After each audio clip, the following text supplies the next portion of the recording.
Life is all about the gray area undefined. Life is filled with parallels. You can have your cake and eat it too. You can choose to live your life out loud, or you can choose the in between or the middle of the road. Inside the gray area, that's where life happens. Welcome to Inside the Gray Area, sponsored by McGregor. Hello there. I'm Leanne, and I'm here with Lexi Ritt. She is a master's level social worker for the Cleveland chapter of the Alzheimer's Association. She also has a lot to do with some of the programs and events you might experience in this Northeast Ohio area. So we want to share a little bit more information. Yeah. Lexi, welcome. Absolutely. Thank you so much, Dan. Appreciate you having me on. So happy to be here. I'm Lexi Ritt. I'm a social worker for the Cleveland area chapter of Alzheimer's Association.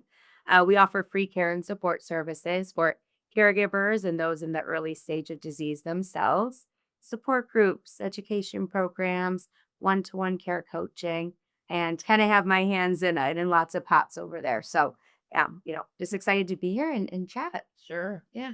Well, everybody's probably familiar with your Walk to Remember, your Yeah. Alzheimer's walks, and I know we're signed up for several with Oh my McGregor gosh, and thank you McGregor so Pace. much. Yeah. Sure. Yeah. And one of the biggest ones is the one that takes place at the Cleveland Metro Park Zoo. I know Mhm. my entire team participated in that, but that's certainly a great way to create awareness in the community for the Alzheimer's Association.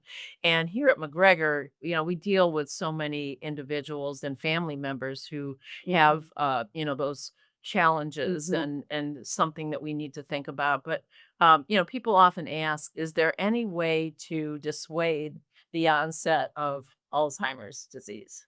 I mean, yes, research is pointing us in that direction. Just more and more, studies coming out. Actually, our big research conference, that our AAIC, our annual research conference is happening this week, and just more research coming out about modifying our lifestyle factors. Making sure we're eating healthy for our heart. Mediterranean diet we would advertise, or it's like Mind is a new one. It's Mediterranean anti-hypertensive. So thinking about what you eat, thinking about how you move your body, and again, what's safe and available to you. If you've never been a runner, you don't need to start training No. for a half marathon, but we want to make those like everyday small changes that we can maintain. So thinking about moving our bodies, thinking about how we're eating, quitting smoking, limiting alcohol, and just staying engaged, staying connected. So like, what are those activities that you love? What are those things that make you you? And make sure you make time for them. Oh, so much easier said than done, right? Well, And I don't mean to be preachy from the soapbox, but the research is showing us, that these things can help us delay or prevent dementia. and like So you said, you don't have to be a runner or a sprinter. I mean, they even say that a 20-minute moderate walking, walk. so much stuff coming out about walking because again, it's something you can do every day. It's more accessible for folks, and if it's we want to limit our stress too. So you want to do these things that are enjoyable. Right. So you can kind of hit on more thing than one, right? You're moving your body, but in a way that's bringing you calm and peace, and yeah. And we have to find ways to get that oxygen to our brain. Absolutely, right, that flow, absolutely, it's good for your heart, it's good for your brain, Yeah. so we kinda try and tell folks it's just one more reason to, like, think about our health. You're right, you know? Talk about some of the programs that you offer in the community that might be a great resource for people to know about. Absolutely, we reach the most folks through our community education programs, and we have an education program for anyone, no matter where they are in the disease trajectory, so we have introductory programs like understanding Alzheimer's and dementia, so very high level, just maybe somebody that doesn't know much about this diagnosis. 10 warning signs, healthy living for your brain and body. Again, going over those modifiable lifestyle factors and how can we be a bit more brain healthy. Um, and we also then have a series called The Empowered Caregiver. So really targeted for that caregiving community, those are who are actively on the journey. Titles like supporting independence, responding to behaviors, communicating effectively. So yeah, and that's how we reach the most people. Again, everything we do is free. And then we also have, caregiver support groups and one-to-one care coaching as well. So What do those look like? absolutely. Or group? Yeah, support groups, they meet one time monthly, always the same cadence. So just top of mind, I know the South Euclid group always meets that fourth Wednesday at the community center at 1:30. Helps with planning, just logistics, for caregivers, when the meetings in February 2026. And just a time for open share, really. You don't have to talk if you're not comfortable. Some people benefit a lot just by listening and feeling connected to other people who really get it. And just a time to be validated and seen. Even have a really dense support network, but nobody gets it unless they've been on this journey or they're on it right now. And that not for lack of trying, they just don't understand. So just being around folks who really, really get it. So you talked about those are for individuals who are on the journey. Mhm. What about after the journey?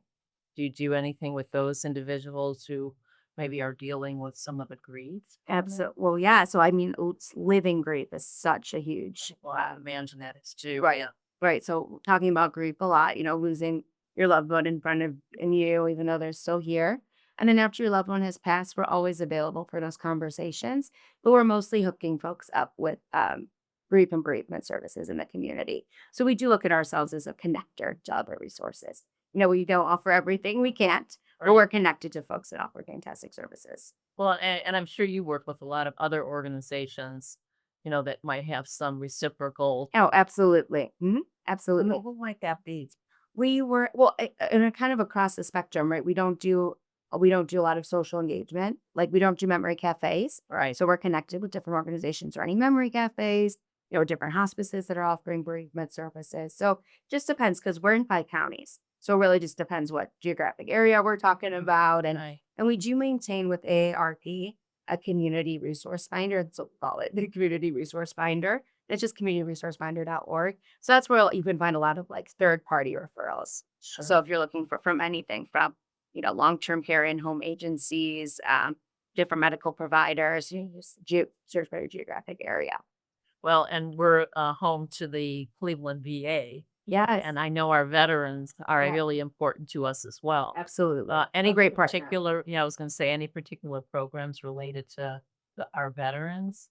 Yeah, so what's great about I think our services is that we can really not say that they're customizable, but we can offer our education programs for a particular population, and we can be, culturally aware and culturally sensitive to different populations. So, including the veterans. And what's great is with working with the VA, they can help us understand what are the needs, and we can then, relay that and kind of put that into our programming. Sure.